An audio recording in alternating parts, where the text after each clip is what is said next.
अरे सुना है, ये तवा पुलाव मुंबई के स्ट्रीट वेंडर्स का इन्वेंशन है।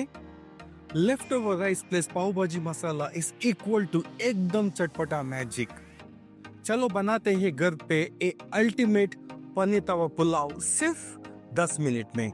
On a hot pan, add butter and little oil. Add one chopped onion, one chopped capsicum, little bit of green peas and one chopped green chilies and saute till you get rid of the raw flavor. And add 1 teaspoon of ginger garlic paste and fry well. Now add 1 chopped tomatoes and little bit of salt.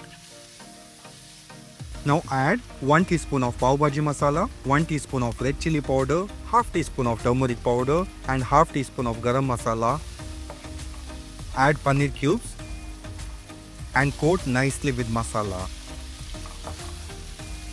Toss in cooked basmati rice and mix well. Now finish it with fresh coriander and little bit of lemon. That's it. The ultimate paneer tawa pulao is ready to go on your platter.